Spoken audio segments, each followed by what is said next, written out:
हमारे दोस्त थे जनरल हमीद गुल, वो आईजीआई बनाने के ऊपर सीना ठोंक के कहते थे कि मुझे बुलाएं, मेरे ट्रायल में लेके जाएं और मैं बताऊंगा कि आईजीआई जो है वो पाकिस्तान की नीड क्या थी और क्यों हमने बनाई उस वक्त और कैसे बनाई। हालांकि आईजीआई का आलम इनका ये था कि उन्होंने पूरी मेहनत के साथ आईजीआई बनाई थी और उसका रिजल्ट ये निकला था कि बेनजीर भुट्टो जो थी वो 81 सीटें ले आई थी और इनकी पूरी की पूरी आईजीआई 52 सीटें ले गई थी। औकात इनकी टोटल ये थी। आईजीआई वही है जिसके जरिए नवाज शरीफ साहब कौमी लीडर के तौर पे उभर के सामने आए थे। जी, कौमी लीडर के तौर पे खास तौर पे उनको वो अच्छा, अब इमरान प्रोजेक्ट की बात करते हैं, नवाज शरीफ प्रोजेक्ट की कोई बात नहीं करता। और इमरान खान तो फिर इस मुल्क नवाज शरीफ प्रोजेक्ट कैसे वजूद में आया?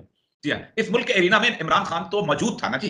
इमरान खान तो कम से कम और कुछ नहीं, उसकी आज सियासत माइनस कर दी जाए तो क्रिकेटर के तौर पे रहेगा, उसका क्रिकेट माइनस कर दिया जाए तो उसका शौकत खान अस्पताल जो है उसकी एक कंपेन, और उस कंपेन के अंदर जिस तरह वो लोगों के अंदर गया है और जिस तरह डेडिकेशन वो रहेगा, वो तो इस एरिना में मौजूद था ना, सियासत की सियासत नहीं, इस मुल्क के एरिना में मौजूद था। नवाज शरीफ तो नॉन एंटिटी शख्स जो है, जिसको गवर्नमेंट कॉलेज की कैंटीन में गाना बजाने से अलावा और कोई चीज नहीं थी, जिसने जिंदगी में कभी अपनी स्टूडेंट लाइफ में सियासत डिस्कस नहीं की थी, जिस बंदे की आज भी पाकिस्तान क्रिकेट कंट्रोल बोर्ड के अंदर एक एप्लीकेशन मौजूद है कि मुझे पर्सन के तौर पर रख लिया जाए, मुझे हिसाब किताब बहुत अच्छा आता है ताकि मैं क्रिकेटर्स के नजदीक हो जाऊं, और उसकी जिंदगी की जो ख्वाहिश किस कदर घूमती थी और एक खिलंडरा सा नौजवान, उसको उठा के जो प्रोजेक्ट बनाया गया है। और आप सोचें कि उस प्रोजेक्ट के साथ कितने लोगों ने काम किया और कितना काम किया। अभी भी आप देखें कि इन्होंने अपना प्रोजेक्ट जो है बिल्डअप किया है मरियम नवाज का, कौन कौन ऐसा बंदा है कि जिस बंदे ने उस मरियम नवाज की ट्रेनिंग नहीं की, जिसमें हमारी हमीद गुल साहब की जो है साहबजादी सबसे पहले वो उनको पॉजेस एंड स्ट्रेसेस सिखाया करती थी, उस्मा गुल जो थी वो रहती भी लाहौर में थी, उन्होंने घर लाहौर में ले लिया हुआ था। फिर उसके बाद सिद्दीकी से लेके कैसे पॉज लेना है, कैसे स्ट्रेस लेना है, कैसे उंगली खड़ी करनी, और उसके बावजूद भी प्रोजेक्ट सही नहीं बन सका। तो उस प्रोजेक्ट की तो कोई बात चाह रहे हैं कि इस घराने की बड़ी बहुत ही पुरानी कुर्बत है जर्नलों के साथ। असल में वो ये था कि मजीद निजामी साहब बताया करते थे कि जिस वक्त इनकी इनकी कुर्बत थी मजीद निजामी साहब के साथ, तो इस जमाने के अंदर ये उस वक्त मजीद निजामी के कहने के ऊपर एंटी भुट्टो उन्होंने कुछ लोगों को सपोर्ट किया था। जाहिर बात है पाकिस्तान में जो सरमायादार है वो गलती नहीं करता, वो बेवकूफ कई पार्टियों को फंड देता है, वो पीपल पार्टी को भी देगा, नून लीग को भी देगा, एमक्यूएम को भी जाके देके आएगा, बाकी लोगों को भी देगा, ताकि कल को जो भी हो उसकी मेरे सीधे मेरे पास हो, मैं निकाल लूंगा उसको। तो इनसे गलती जो हो गई थी कि उसके मुकाबले में जाहिर सरफराज और जावेद इकबाल को इन्होंने दे दिए थे भुट्टो को, क्योंकि भुट्टो को इलेक्शन लड़ा, तो भुट्टो ने आते जब नेशनलाइज किया तो इनको भी नेशनलाइज किया है। और लेकिन उसके बाद इनकी जो किस्मत जो भी थी, जैसे इनकी समर्थी, इनकी इन्हीं की समर्थी है किस्मत, पाकिस्तान की स्टील मिल दे दो वो नाकाम हो जाती है, इनकी 1 से 6 स्टील मिल हो जाती है, ये इस मुल्क का अलमिया है। तो इन लोग वहां चले गए, फिर जब वापस आए तो ज़ियाउल हक ने सिर्फ 3 लोगों को उनकी मिलें वापस की थी। एक मुल्तान के एक साहब थे, एक मर्दान के साथ थे, और एक नवाज शरीफ साहब के वालिद मोहतरम मियां शरीफ साहब। और मियां शरीफ साहब जो थे ये बड़े जैसे कहते हैं शीशे में उतारने वाले आदमी थे, तो इन उनको बकायदा पैसे भी दे दिए गए कि हम आपको, यानी आप सोचें कि उसको उन्होंने बकायदा ऑक्शन नहीं किया जैसे आप चीजें ऑक्शन होती हैं, D nationalisation, without D nationalisation process उनकी मिल उनको वापस कर दी गई थी। और सिर्फ 3 एग्जांपल हैं कि 3 वापस की गई थी विदाउट एनी कॉस्ट के। मुझे नाम याद आ जाएगा तो मैं बता भी दूंगा कि बाकी 2 कौन, मुझे याद है कि एक मर्दान की थी और एक मुल्तान की। अफजल खान साहब शायद, मोहम्मद अफजल खान साहब थे, अब्बास जी जी जी। तो उन्होंने फिर हुआ एक, इनको उन्होंने कहा कि अपना कोई बेटा हमें दें, हम उसको अभी एक कैबिनेट 83 में बनाना चाहते हैं। तो नवाज शरीफ चूंकि मेहनती आदमी था, वो काम वाम करते थे, उसके अंदर मिल के अंदर उनका साथी थे, दूसरे अब्बास भी साथी थे। तो ये नौजवान जो था, ये मैंने बताया ना, इनके क्रिकेट खेलना और ये करना, और खासतौर पर खुश अलहान किस्म के गाने गाना उस जमाने के तलत के दूसरे, तो इन्होंने उनको दे दिया। अब सोचिए कि बिल्कुल इन द बिगिनिंग 4 दोस्त होते थे हजरत के प्रोजेक्ट का, देखिए कमाल। एक सईद मेहदी साहब थे, एक उसके बाद एसडी शफकत एसडी साहब थे, एक थे अपना नवीद आसन साहब थे, और एक और थे। तो उनमें से 3 को तो उन्होंने बदतरीन अंजाम पे जाके पहुंचाया, जबकि सईद मेहदी साहब बच गए। सईद मेहदी साहब क्यों बच गए? उन्होंने कहा हमने पहले दिन तस्लीम कर लिया था कि अब जब वजीर खजाना हो गया, तो मैंने फौरन मुझे शेव करके हाथ मान के खड़ा हो गया, मैं कहा सर क्या हाल चाल है। तो एक को तो नवीद आसफ साहब को इन्होंने एक करप्शन केस में फंसाया, वो डिप्टी कमिश्नर होते थे, और वो बेचारे उस नवीद आसफ वो उस जगह उनका इंतकाल हो गया जिस सियालकोट में डिप्टी कमिश्नर थे, उसी जेल खाने में। दूसरे को उन्होंने लड़काना भेज दिया और पीछे बंदा भेजा कि वहां जाके ज्वाइन करता है कि नहीं। तीसरे को रातों रात उसके निकाल दिया, इससे क्या नाम है जियो अरमान से, केस को खाली कराओ, बाकायदा बंदे भेज के, पुलिस भेज के घर खाली कराएंगे। तो ताकि अब मुझे कुछ जानने वाला, मुझे ओए नवाज कहने वाला भी कोई मौजूद ना रहे, क्या हाल चाल है यार, अब तो बड़े अच्छे, क्योंकि ये उनको कहते थे क्या हाल है, मिनिस्ट्री चल रही है। इस प्रोजेक्ट को बकायदा ग्रूम किया गया। आप खुद सोचें कि जिस वक्त के वजीर आजम बने, उस प्रोजेक्ट को कैसे डिजाइन किया गया। ज़ियाउल हक की मजबूरी थी कि वो सिंधियों को खुश करना चाहते थे। सिंधी जो थे, ज़ाहिर बात उन्हें जतोई साहब को वजीर आजम रखना था या जुनेजो को रखना था, इनकी बारी नहीं आनी थी। ये वैसे हमें समझते थे कि पंजाबी जो है उनको वैसे बहुत कुछ मिल जाता है, तो थोड़ा बहुत किसे कहता है सिंबॉलिक तौर पे बेनजीर के मुकाबले में एक सिंधी वजीर आजम। तो जिस वक्त टूटी है, तो खुद जतोई साहब ने बताया था कि जिस वक्त ये हो रही थी दोबारा, जब बेनजीर की गवर्नमेंट टूटी है, तो मेरे साथ वादा हो गया था कि मैं वजीर आजम आऊंगा। तो मैं ट्रेन पे बैठा वहां से, और जब मैं मुल्तान के रेलवे स्टेशन पे पहुंचा तो वहां नारे लग रहे थे वजीर आजम नवाज शरीफ, वजीर आजम नवाज शरीफ। कहते हैं मैंने मुल्तान से उतरा और वापसी का टिकट लिया और सीधा अपने कराची में घर आ गया कि मुझे पता चल गया था कि गेम कुछ और हो गई। तो ये था नवाज शरीफ प्रोजेक्ट, और इस नवाज शरीफ प्रोजेक्ट से कितने लोगों ने क्या क्या फायदे उठाए हैं, ये पूरा एलडीए उसका गवाह है, ये पूरे प्लॉट्स उसके गवाह हैं। आप सोचें कि नवाज शरीफ प्रोजेक्ट से पहले पाकिस्तान के अंदर जो लाइफस्टाइल था एक आर्मी ऑफिसर का, वो बिल्कुल सिंपल लाइफस्टाइल था। ये भी उसका गवाह होगा ना जी? जी हाँ जी, उस प्रोजेक्ट नवाज शरीफ के हाँ डीएचए तो भी आ डीएचए तो देखिए नवाज शरीफ के बाद ही तो ऐसा किस्मत वाला ये शख्स था कि उसके बाद फिर चलती खुलती गई। उसकी वजह ये है जादान साहब कि रेवेन्यू का एक लॉ है कि आपको जिस पर्पस के लिए जो जमीन दी जाती है ना, if it is not utilised for the set purpose, it is automatically reverted back to the provincial government. इसीलिए आपको अगर कैंट में घर लें तो आपको मलकियत नहीं देते, वो 99 ईयर्स लीज पे देते हैं, क्योंकि बेचने का तो उनका इख्तियार ही नहीं है। लेकिन असल मतलब ये प्रोजेक्ट अभी तक चल रहा है, ये अबंडन नहीं हुआ ये प्रोजेक्ट। इस प्रोजेक्ट हम इस वक्त पाकिस्तान में जो कुछ देख रहे हैं, चाहे पिंडी में है, चाहे इस्लामाबाद में है, चाहे लाहौर में है, तो हम उस नवाज शरीफ प्रोजेक्ट की आप कह रहे हैं कि मुख्तलिफ मैनिफेस्टेशंस, मुख्तलिफ शक्लें देख रहे हैं, चाहे वो सुप्रीम कोर्ट है, चाहे ब्यूरोक्रेसी है, चाहे फौज है। आप ये कहना चाह रहे हैं? मैं आपको बताऊं कि इस प्रोजेक्ट में ब्यूरोक्रेसी और ये जो है क्या नाम है जुडिशरी, इसको तो इंतहाई जिसका खतरनाक हद तक पोल्यूट किया। देखिए 3 बेसिक एरियाज होते थे जहां से हमारी जुडिशरी आगे बढ़ती थी। एक होता था कि वो जो बेचारा सिविल जज भर्ती होता था, फिर सेशन जज, एडिशनल जज कब आए, सेशन जज होता था, फिर उसके बाद उसमें आ जाता था और रेगुलर कोर्स के अंदर वो आगे बढ़ता था, बड़े बड़े लोग उसके अंदर आए। फिर सिविल सर्विस में डिस्ट्रिक्ट मजिस्ट्रेट होते थे, उनको ऑप्शन दी जाती थी कि आप आ जाएं। वो लोग भी होते थे कि जो चाहते थे कि नहीं हम काम कर सके, वो इस तरफ आ जाते थे। अब उसमें आप देखें महमूद रहमान जैसे बंदे उसके अंदर आए हैं, एम अरकानी जैसे बंदे उसके, क्या क्या लोग आए। तीसरा था ये वकील, इन्हों लोगों ने वकीलों को सबसे पहले इन्होंने जज बनाने का एक खास अंदाज और ये और वो, और उनको अब आप सोचें, मैं बड़ी कंटेम्प्ट ऑफ कोर्ट तो नहीं होती, ज्यादा मैं खुद एक लॉयर हूं, कि इस वक्त हमारी जुडिशरी में ऐसे लोग भी जज बैठे हुए हैं कि जिन्होंने सिंपल 107-51 का केस भी शायद ना किया हो, जो कि बड़ा सिंपल सा केस होता है, यानी जिनकी टोटल एक्सपीरियंस जुडिशरी का ये है। मैं ऐसे ऐसे वकला को जानता हूं कि जो बकायदा ड्राफ्ट्समैन होते हैं, जो कि बकायदा उनको फैसले लिख के देते हैं। और ये हमने जुडिशरी का हाल किया, 2 चैम्बर बन गए, एक चैम्बर जो था उसमें से लोग आ रहे थे, एक चैम्बर से होते, फिर खास चैम्बरों के लोग आने लगे। इस वक्त ये जो हम बीजा हुआ है ना इनका, इन दो पीरियड्स का, वो हम जुडिशरी में काट रहे हैं। मैं यही सवाल पूछना चाह रहा था कि जो इस वक्त पाकिस्तान में चीफ जस्टिस उमर अता बंदियाल और उनके हम ख्याल जजों के साथ हो रहा है गुज़िश्ता चंद दिनों से और अगले 2-3 दिन में होने वाला है, तो ये भी उसी प्रोजेक्ट के का एक सिलसिला है। एग्जैक्टली कि जो हमारा देखना आज दुनिया को मुल्क बता सकते हैं कि जहां एक आदमी एक अदालत का मफरूर हो और वो अदालत के ऊपर एक्सप्रेशन कॉस्ट करे, वहां बैठ के और प्रेस कॉन्फ्रेंस भी करे। आप नवाज शरीफ साहब की बात कर रहे हैं, प्रेस कॉन्फ्रेंस की है, यानी हमारे शर्म से डूब मरना चाहिए उस अदालत को कि आप 87-88 की कार्रवाई होती है, 87-88 की कार्रवाई है, प्रोक्लेम्ड डिफेंडर की कार्रवाई होती है कि इस बंदे की जायदाद जब्त कर लो, उसकी कार्रवाई मुकम्मल हो चुकी है उस बंदे की, और आप उस बंदा जो आपके ऊपर एक्सप्रेशन काट कर रहा है, आप कर रहे हैं ये करो तो वो करो, और the head of the executive जो चीज वो है, वो जामन है आपका सबसे बड़ा, जो उसको लेके गया हुआ था। लेकिन उन्होंने तो उनके फैसलों पे अब सवाल उठा दिया ना, मानने से इनकार कर दिया है। देखिए यही हम कहते हैं कि चलो आप आज आप कहते हैं तीन लोगों का बेंच नहीं मानेंगे, क्या अगर आपके खिलाफ पूरे फुल बेंच का फैसला आ जाए तो आप मानेंगे? या तो लिख के दे दें कि फुल बेंच का फैसला आपके खिलाफ नहीं आएगा तो आप मानेंगे?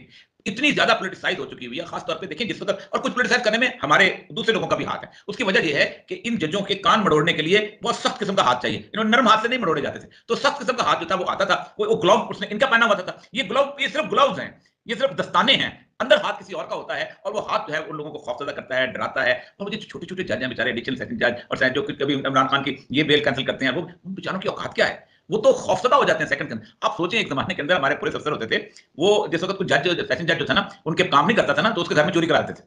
तो ये वही तरीका है कि चोरी नहीं कराते, ये कुछ और कर जाते हैं उसके साथ। लेकिन फिर ये बताया ना कि एक सुप्रीम कोर्ट पे हमला हुआ 1997 में, उस वक्त जस्टिस सज्जाद अली शाह साहब बड़े पीछे पड़े हुए थे नवाज शरीफ साहब के, बाकायदा हमला हो गया, उसमें शायद सिर्फ मुस्लिम लीग वाले नहीं थे बल्कि कुछ और भी उसमें किरदार शामिल थे, क्योंकि वो सुप्रीम कोर्ट के जो फैसले करने का रुख था वो मोड़ना चाह रहे थे शायद। तो उस वक्त असद दुरानी साहब का वो वही IGI से मुतालिक कोई केस चल रहा था।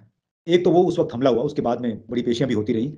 अभी एक और हमला मैं समझता हूँ, आप समझते हैं कि वो हमला है जो कुछ खुद नोटिस के हवाले से ये 2 दिन के अंदर अंदर कानून साजी हो गई और फिर उस सदर को बिल भेज भी दिया गया, और गुज़श्ता रोज जज साहब बेंच से भी अलहदा हो गए, बल्कि एक जज कल अलहदा हुए, एक जज आज अलहदा हो गए, यानी जुमे के रोज। तो और साथ ही कमाल आपके दोस्त ने किया, काजी फैज़िसा साहब ने, जस्टिस ने, कि आपने एक फैसला दिया, और वो भी उस वक्त जबकि बिल असेंबली में पेश, सेनेट में पास हो चुका था। यानी बल्कि बड़े बतदरीज अंदाज में एक हमला मैं समझता हूँ हुआ है सुप्रीम कोर्ट पे, या सुप्रीम कोर्ट के चीफ जस्टिस के इख्तियारात पे, क्योंकि उन्हें समझा जाता है कि शायद वो दूसरे कैंप के हैं। आप भी कुछ ऐसी समझते हैं? देखिए पहली बात है कि काजी फैज़िसा साहब हैं, ये इफ्तिखार चौधरी प्रोजेक्ट है। काजी फैज़िसा की अपनी जो एंट्री है जुडिशरी के अंदर, वो उसके ऊपर पहला सवाल उठाता है कि आप बराह रास्त चीफ जस्टिस कैसे लगे, क्योंकि आप लाडले थे। आपके एक दिन के लिए भी ना आपने एडिशनल जज के तौर पे वक्त गुजारा, ना आपने एडवोकेट जनरल के तौर पे वक्त गुजारा। आप जैसे हजारों लोग थे जो कोयटा के अंदर, कराची के अंदर, आपने तो कोयटा में प्रैक्टिस भी नहीं की हुई थी। आप तो जब बारटला करके आए तो मैं उनकी शादी में शरीक हुआ था, ये शादी तो कराची में थे और कराची से आ गए थे। फिर सूरत हाल हजरत की ये है कि इनका एक बहुत बड़ा घर है, वो आज घर बेच दिया लोगों ने, वो कादी फैज़िसा के वालिद का घर था, उस घर का एक लॉन है वो बेच दिया गया, सामने का लॉन था। और फिर सोचा कि ये लॉन तो ऐसे ही रहना चाहिए, तो जिस बंदे ने खरीदा था वो हमारे दोस्त थे अकरम साहब, उनका अस्पताल बना बाद में, अब वो फौत हो गए, उनको जन्नत नसीब करे। तो उन्होंने उस अस्पताल का डिजाइन बनाया, तो इन्होंने एक रिट कर दी कि इस लॉन में कायद-ए-आज़म बैठते रहे थे, तो इस लॉन को जो है ये नेशनल हेरिटेज डिक्लेयर कर दिया जाए। आप एक खबर दे रहे हैं, तो इतनी बड़ी खबर है, कभी मेरे इल्म में नहीं था। नहीं, हाँ, तो उन्होंने नेशनल हेरिटेज डिक्लेयर कर दिया जाए। वो बेचारा रोता हुआ चला गया, बेचारा मिस्कीन आदमी, उसने कहा मेरे करोड़ों रुपए वापस कर दो, तुम्हारे बाप का जायदाद है, तुम उसको तुम कर दो, ठीक। तो इन्होंने उसके बाद वो केस जो था वो सुप्रीम कोर्ट से जाके उस बंदे ने कई साल तक उसका अस्पताल नहीं बन सका, इस नेशनल हेरिटेज के चक्कर में। और फिर उसके बाद जब वो अस्पताल बन गया तो वो घर जिसमें कायदे आजम खुद रहते होते थे अंदर बेडरूम वो बेच दिया, फिर नेशनल हेरिटेज किसी को याद नहीं आई। अच्छा, ये तो तो बड़ा जबरदस्त अखलाकी मायारात हैं हमारे आला जजों के भी। जी जी जी जी, मैं आपको बता रहा हूँ ना, ये तो पूरी पूरी, और वो आज भी उसके उसके बेटे बेटे हैं कोयटा के अंदर, वो आपको पूरा, मैं पूरा केस आपको पूरा नाम में लेके बताया। तो दूसरी बात है कि आप जिस तरीके से वहां आए, फिर उसके बाद सबसे बड़ी बात यह है कि 3 लोग हैं जिन्होंने अभी तक अपनी ट्रेल नहीं दी, वाया मीडिया चलते रहे। एक बाजवा साहब का जब एसेट्स आए तो किसी ने ट्रेल नहीं दी, उल्टा जिस बंदे ने उसको रिलीज किया था उसको पकड़ा, वो जो बंदे बेचारे इनकम टैक्स के अफसर थे उनको उन्होंने उठा के सस्पेंड कर दिया, पता नहीं किस साल में। दूसरा नवाज शरीफ साहब से जब पूछा गया तो उन्होंने ट्रेल नहीं दी, और तीसरा इन्होंने ट्रेल नहीं दी।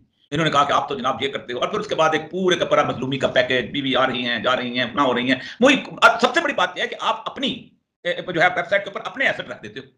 बाकी एसेट्स क्या मतलब, आप क्या समझते हैं कि कोई जज या कोई जो है अपना अपना ब्यूरोक्रेट या कोई जर्नैल इतना बेवकूफ होता है कि अपने नाम पे एसेट बनाएगा? ये कभी होता ही नहीं। इसीलिए पैराफर्डिलिया को देखा जाता है, उसके बच्चों को देखा जाता है उसकी भी। लेकिन बहरहाल काई साहब जो है वो बेसिकली शायद अभी याद नहीं हो, ये बताना बड़ा ज़रूरी है, क्योंकि आपने अब जिक्र उसका किया कि काजी फायजीसा साहब ने तमाम तर केस जो अपने फैमिली के असासों के हवाले से था, वो इस अंदाज में लड़ा कि बार बार ये पूछते रहे कि आपने जो मेरे फैमिली के हवाले असासों के हवाले से मालूमात हैं, वो आपने किन जराए से हासिल की। वो उस लीगलिटी में चले गए कि टेक्निकली ये तो आपने चोरी की है, आपने किसी कानून की खिलाफ वर्जी की है। वो ये नहीं बता रहे कि पैसे यहाँ से गए कैसे, बल्कि ये कहा गया कि आपने गैर कानूनी तरीके से ये मालूमात हासिल किए, लिहाजा पहले आप इसकी वजाहत करेंगे, फिर मैं आपको जवाब दूंगा। कुछ ऐसे ही था। बिल्कुल एग्जैक्टली। देखना, मैं उनके ससुराल को भी जानता हूं, उस इलाके के अंदर आप खुद चले जाएं, किसी बंदे को कैमरा लेके भेज दें, उसके यहाँ की जमीनों से कितनी आमदन हो जाती होगी और कितने लोग यहाँ से। और फिर ग्रामर स्कूल के किसी भी टीचर से जाके पूछ लें कि तुम्हारे पास कितनी। मैं सिविल सर्विस में रहा हूँ, मेरी बीवी जो है वो यूनिवर्सिटी में पढ़ाती रही है। मैं आपको बताऊं, जब हम दोनों रिटायर हुए थे तो हमारे पास पेंशन के कुछ नहीं था, घर नहीं बना सकते। ये तो मीडिया की इनकम का ही तो इससे आप लंदन में फ्लैट ले लें, सब कुछ कर ले, ये आप हम कह नहीं सकते ना। लार्जर देन लाइफ लोग हो चुके हैं, लार्जर देन ह्यूमन बीइंग, कोई इनको बुत बना दिया गया है। और मैं आपको एक बात बताऊं, पाकिस्तान की जुडिशरी जो है ना इस वक्त बड़े टेस्टिंग टाइम से गुजर रही है। इस वक्त या तो कोई ओवरऑल होगा, या फिर हमारी बदकिस्मती ये पूरा इंस्टीट्यूशन ऐसे धड़ाम से गिर जाएगा, फिर हम इंसाफ की तवक्को ही बंद कर देंगे। मैं ये पूछना चाह रहा था कि इस वक्त हम पाकिस्तान मतलब किस सिमत में जा रहा है कि गुज़श्ते 26 साल से, यानी 1997 से लेकर 2023 तक, क्या पाकिस्तान लगता है कि एक ही जगह पे बस चक्रों में। देखिए, अब तो मुझे बड़ी हैरत हुई, मुझे अताताड़ की वो जाता ये अताताड़, ये छोटा जो इसकी उस गुफ्तगू से कि मेरा दादा जो है उस वक्त जो है वो खड़ा हुआ था। आप खुद सोचें, मैं उस केस को रेगुलर हेयर करने जाते थे, क्योंकि कोयटा में और कोई एक्टिविटी नहीं होती थी, तो शरीफुद्दीन पीरजादा साहब पेश होते थे उस केस के अंदर, जो सज्जाद अली शाह में कोयटा बेंच में होता था। और सबसे बड़ी बात देखिए, आप देखिए कि कोयटा की रजिस्ट्री के अंदर जब दरखास्त जमा हुई है तो उन्होंने सज्जाद अली शाह साहब ने अपने बंदे को कहा, असिस्टेंट रजिस्ट्रार को, ताला लगा के आज। तो इफ्तार अली साहब वहां होते थे, वो जज थे, तो इन्होंने हुआ ये कि एक बंदे ने आके वहां से उन्होंने ताला खुलवाया, तोड़ा ताला बकायदा, और वो एप्लीकेशन निकाली गई। यानी आप खुद सोचें कि किस तरह की सूरत है। और हमने तो जहाज भी आते देखा है जिसके अंदर इनके वालिद दादा बुजुर्ग जो थे वो तशरीफ लाए थे उसमें एक जहाज में, और ब्रीफकेस तो था हाथ में, पता नहीं ब्रीफकेस में कुछ था या नहीं था, हमने तो नहीं देखा बहरहाल। लेकिन वो ब्रीफकेस की शोहरत बहुत हुई थी कि वो रफीक तारड़ साहब एक ब्रीफकेस लेके, और आज कितने फख्र से उसको ओन करते हैं कि हमने एक जुडिशरी में रिफ्ट पैदा की, उस जुडिशरी के अंदर लोगों को तबाह बर्बाद किया, पूरे का पूरा सिस्टम खत्म किया। और उसके बाद हम उसी दौरान इसी वजह से आपको याद होगा कि उस पे हमला हो गया था, सुप्रीम कोर्ट पे हमला हुआ था। और मुझे वो नजीम सेठी साहब के पास किताब पढ़ी होगी आज भी, शहरयार खान होते थे, आपको शायद याद होगा, सेक्रेटरी टू द प्रेसिडेंट होते थे, फारूक लगारी, ये उनके बैचमेट भी थे। फारूक लगारी जो थे 64 बैच के थे, शेर अली खान और ये। तो इन्होंने एक ऑटोबायोग्राफी लिखी थी, तो उसने कहा कि जिस वक्त ये सज्जाद अली शाह वाले जितने लोग थे ना, ये हमारी बहुत मसला होगा, एक मीटिंग थी, तो उसमें जनरल जहांगीर करामत भी तशरीफ लाए। तो जनरल जहांगीर करामत साहब वहां बैठे हुए थे, तो बातें हुई, तो उन्होंने कहा कि ये मसला है बहुत खराब, प्रेसिडेंट के बारे में उन्होंने कहा, तो मीटिंग खत्म हो गई। तो मैं अपने ऑफिस में बैठा हुआ था, तो उन्होंने मुझे कहा कि इधर आओ, और प्रेसिडेंट हाउस का वो पैड उन्होंने मुझसे मांगा। मैंने पैड दिया, तो उन्होंने जो थी लेड पेंसिल, उस लेड पेंसिल से लिखा वी आर विद यू, और कहा कि ये उसको दे दो फारूक लगारी साहब को। कहते लेकिन वो लेड पेंसिल से लिखा हुआ ऐसे ही था जैसे रबर से मिटा दिया गया, फिर कोई वी आर विद यू नहीं हुआ। वो आज भी वो किताब नहीं छाप सेठी साहब, तो उसके बाद आज भी वो चिट्ठी उनके पास पड़ी हुई है। चले, आपका मैं ज़्यादा वक्त नहीं लेता, आखिरी मैं सवाल आज की नशिस्त में पूछना चाह रहा था। आपने चूंकि शो भी किया होगा दिन भर, आपने सुना होगा राना सनाउल्लाह हमारे वज़ीर दाखिला ने माशाल्लाह आज बड़ी ज़बरदस्त एक बात कही, प्रेस कॉन्फ्रेंस, एक प्रेस टॉक थी उनकी, सुप्रीम कोर्ट की में हाजिरी के बाद बाहर आए, तो उन्होंने ये कहा कि पाकिस्तान में तमाम जो बहरान है इस वक्त, उसका मंबा इमरान खान है। ये फितना, ये फसादी, इसने मुल्क की मीशत को तबाही के दहाने पे खड़ा कर दिया है, मुल्क में अदम इस्तेहकाम पैदा कर दिया है, तो तमाम तर बहरानों का वाहिद जिम्मेदार इमरान खान है। आपका उस पर क्या तबसरा है?